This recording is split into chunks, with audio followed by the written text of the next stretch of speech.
Thank you very much, Edith. I'm sorry to be taking the floor, but we really need us SCF members to get some lessons from these very interesting presentations. I think very much the presenters. I only have two questions. Um, one for Mr. Mullen and the other one for Ms. Williams. The first question is something that was brought up earlier. When you're talking of uncertainties, how do you factor in these uncertainties in the way that you have determined this? I will give you one very concrete example, and this is from a developed country, Switzerland. Very recently, of course, there was a huge rock slide. I'm sure that you have heard about it. But before that, they built a bridge that was high enough, which they thought would allow the rock slide to move under it. Of course, the rock slide was caused by global warming, which then melted the snow which held, or the ice which held these mountain rocks together. Okay? And they also built a wide enough road to handle what they think will come from that rock slide, and built the houses, the residential areas, not, well, far enough from what they thought would be the path of the rock slide. Okay, but what they did not, in spite of all their experts, what they did not expect was the amount of rocks that would go. As a matter of fact, the rock slides went on for, I believe, about a week.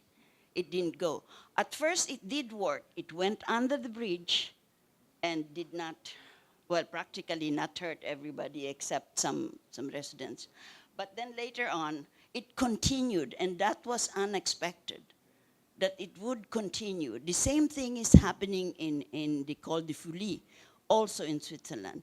The rock slides because of climate change. So this is a developed country with experts that have looked at it, with the money to build the necessary infrastructure, and yet was not able to do it. So the gentleman's comment about scientific assessments, and this is going on all over the world.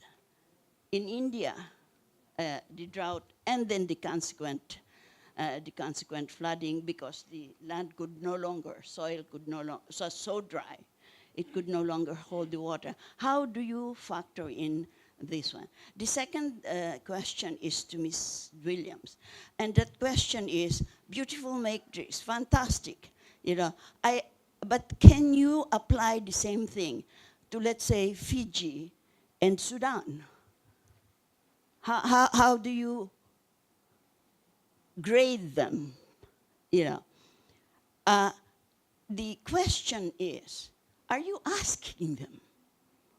Are you in contact with them before you grade them, so that your matrix will take into account everything that these people are undergoing in their countries? Because that is, the last time we had a meeting, I found out that there was no consultations whatsoever. You just, you know, put up a beautiful matrix, stick some things in them, and then say, well, this applies to this, and Uganda will get 75, the Philippines will get probably a passing grade of 50 or something, you know. And governance, by the way, results-based, is taking the problem the other way around. The reason why, you know, you don't know the results is because you don't have the money. But if you're going to base the money, giving the resources on the results, do you know what the results are? Plus, like I said, the scientific uncertainty of climate change. Thank you very much. I'll move to Professor, I think. You had, no? Okay. Anybody this side? Okay. It was here. Sorry. Question for Jessica. I'm Dražen Kuchan from Green Climate Fund. A great technical presentation, but I feel there is a significant level of disconnect with the audience. because they don't know how to place this anywhere, right? So first one comment is that out of the total global financing architecture available, I think capital markets and institutional investors are participating with less than 2% of total climate finance capital, right? Part of that is the disconnect in terms of risk. Part of it is disconnect in terms of rating. So the issue is then, how do we mobilize private finance towards the green bonds, and what can developing countries do to make use of your analysis? So for people who do not understand, the Standard Poor rating is usually used for the credit rating purposes to understand the risk related to investing through capital markets, through institutional papers, right? So there is a significant disconnect with institutional investors in climate finance. So what is SP doing to bridge that gap? I think that's a relevant question. So please place the context of what SP is doing in the global climate finance architecture. Yeah? Thank you. I have a question for Jessica and one for Michael. For Jessica, we talked yesterday already, and the question would be, why is it not integrated into the default risk? Why is it a separate tool for benefit creation?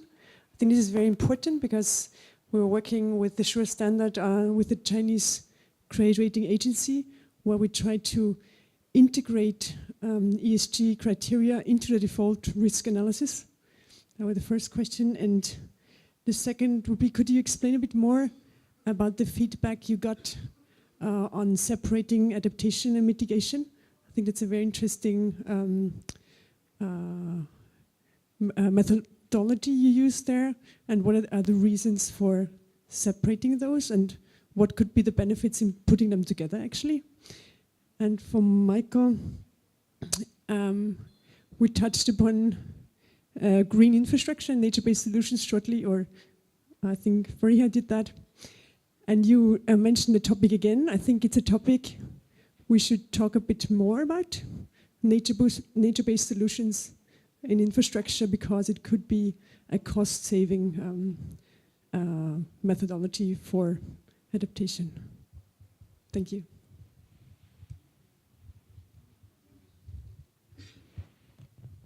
Can we go on the other side, please?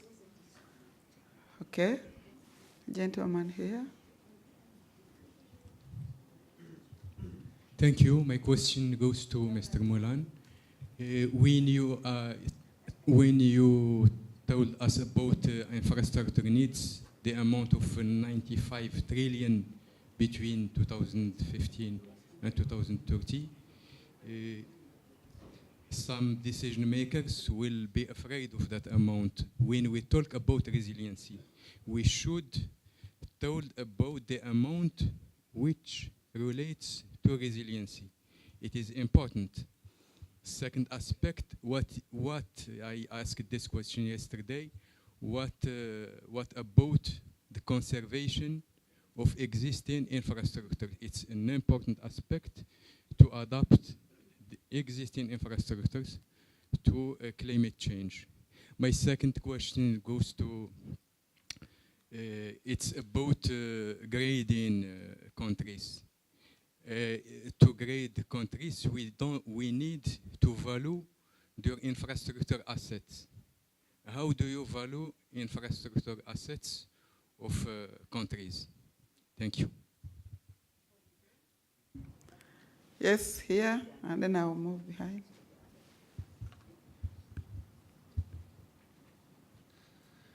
Good morning, Edgar Cruz from Colombia. The question is for Mr. Moulin. You talk about standards, certification, and rating. I would like to know if in your study, are you making an assessment on how robust, how comprehensive, how do they deal with risk? Yeah, what to expect if you have a standard that is like stronger or weaker? Yeah, what's the role, transaction cost on that? Thank you.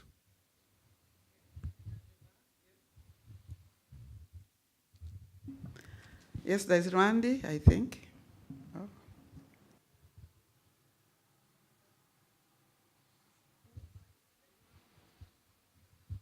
Yes, thanks for all three of the excellent presentations. And I have two questions for Jessica. The first is you mentioned that the methodology that you have right now, or at least the application of it, it's mainly been at the level of a transaction. Could the methodology apply to corporates and look across an entity's portfolio of holdings? Could it be adapted to that? And the second question is, I mean, presumably, and I think there was some confusion in this in some earlier questions, but people are electing, and I assume probably paying even to have this methodology run on their transaction. You all aren't just going around and randomly creating and assessing transactions for the fun of it and for free.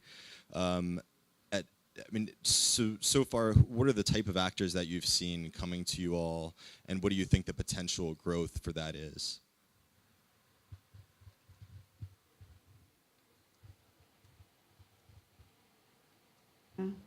I would think maybe we are remaining with about 2. Okay. The gentleman next to Randy. Thank you. Thank you for your presentation. If I got it right, in the context of climate finance, the flows have to come from developed countries to developing countries. And my question is, how can we have best practices, lesson learned, when we're looking at only things that are happening in developed countries? And my second question will go to our gentleman who said his study was done in OECD countries. How can we apply that in a global context? That's, if you can explain more about that. Thank you. I'm running out of time. I have my last question from behind the desk, and it will be done. We give them a chance. I know there are quite many. They will try, and then we can follow up over tea. This no. Okay, yeah.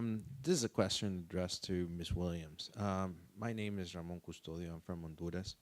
How quickly and what is the turnover of adaptation of your methodology to great countries such as ours that we suffer climate change and natural disasters? That is very important. Thank you. Okay, thank you, colleagues. I now give the floor to my panelists to try and the rest we can take over there because they looked many. Okay, thanks everyone for a very rich and insightful set of questions. I've written them down, so hopefully I haven't missed anything, but if I have, then wave at me or grab me after the coffee break. So starting with the first question about dealing with uncertainties. There's a technical answer, which is there's a growing number of decision-making tools focusing on robustness and looking at the range of outcomes rather than just the cost-benefit for the most likely outcome, and decision-making approaches, particularly about building in flexibility, revising and revisiting on a regular basis to see if anything needs to change. But I think there's a more kind of fundamental issue there, which is that nothing, the Titanic was the unsinkable ship, and the Maginot Line was the impregnable defense for France. And I think there's a real danger in thinking, okay, we've solved this problem. This road will not be done by rock slides. Because actually, we live in a complex and interconnected world, and so we can't predict where the vulnerabilities lie. We can have a reasonable sense of it. And I think what becomes then fundamental is not just dealing with the risks that you know about and can manage, but also building the capacity to respond effectively when events happen that you didn't predict. So for example, the French electricity distribution network, one of the things they did after the windstorms in 2006 was partly about reducing the vulnerability of the network, but also just they don't know exactly which power line will collapse, but they have mobile units ready to move in and fix that quickly whenever it does. The second point about nature-based solutions and the potential for cost savings, yes, I agree. I think just to emphasize, though, that it can become, it's quite a different way of doing things, and so it might be cost-saving, but it's brain-intensive. And in terms of making it work, like in the Copenhagen example, it's not just we'll put these permeable pavings instead of building bigger trains. It was actually changing the funding model and changing the regulations for flood defences in the city. So it's important, but it's not easy, and I think that's an area where more work is needed. In terms of what about the amount of the 95 trillion that relates to resilience or adaptation, I don't think that's an answerable question. Because I think it presupposes the idea that, okay, you do this project like X normally, and then you build the bridge slightly higher, you build the drain slightly bigger, Y, and that has a clear cost. I hope what came out from some examples I gave was that actually it can be about doing things differently, about doing things, being a bit more creative about linking up projects, and there isn't then a clear increment to draw out. The point about what about existing infrastructure, I agree, and I think that's really very fundamental. Colombia, what about standards and transaction costs? Again, I think this gets at a really crucial issue, which is that on the adaptation side, the law, one of the founding principles is it's very context specific. Whereas by its nature, standardization is standardized. So I think there's still quite a bit of work to do to think about, okay, in what cases does it make sense to have a standardized approach which is not perfect for every context, but is sufficiently good and has low transaction costs, which makes it happen? And in what cases do we need a more bespoke approach? I don't think there's a simple answer, but I think as more of these standards are being developed, we're getting a better sense of what some of those challenges might be. And lastly, how can we learn anything from developed countries? So for this study, it focused on OECD countries. But I think the general messages that come out of it are, they're not exactly applicable, but I think are more broadly applicable. Because the underlying challenge, or at least some of the underlying challenges are similar. Much of the people involved in this area operate on a multinational basis. And so our hope with this is not to say, this is the OECD, this is the gold standard by any means, but it's to say this is some of the things we're learning, and let's start a broader discussion and let's learn from each other about what seems to work and what seems to be less promising. Thank you. Yes, thank you very much. And Ms. Williams, please. As I said, we do what we can, the rest we take up because we are running late, please. Right. Okay, so hopefully I'll get through most of these, and if not, do come up to me in the coffee break and we can discuss. I guess the first point on interaction with issuers before we run this assessment, this is an issuer-requested assessment. So like you said, guy at the back, we would only do this if we were commissioned to do it. So we're not going to be running around sticking stamps on things that we don't understand about, and we don't have communication with the issuer about, like, we can't do the assessment unless we're working in conjunction with the issuer, and they have to provide us with information in order for us to be able to do this analysis. Yeah, or any kind of fund. Yes, sorry, and you're completely right as well. I think I've misread the audience. So on that point, in terms of placing this in terms of climate finance and the wider scope, we're hoping that this kind of provision of information, because really there isn't a big kind of financial information provider like S&P disclosing this kind of stuff. So this is new, like we're going into new areas of climate risk and benefit. And by socializing this with our audience, with our existing audience who use our traditional credit metrics every day, by also providing this layer of information on environmental benefit and risk as well, we hope that will kind of filter then into their investment decisions and, perhaps scale things that way. So that's the broader hope of this line of work that we're currently doing right now. Why is it a separate product? It's a separate product because our ratings already incorporate environmental and climate risk, and they have done for since conception. It's already there, and we've got various pieces of research that look at, say, the sovereign impacts of extreme weather. That was a recent publication, well, recent, it was about the time of Paris, looks into how extreme weather events and insurance are impacting our sovereign ratings and could impact our sovereign ratings also going forwards using kind of different models of the exacerbation of climate change going forwards.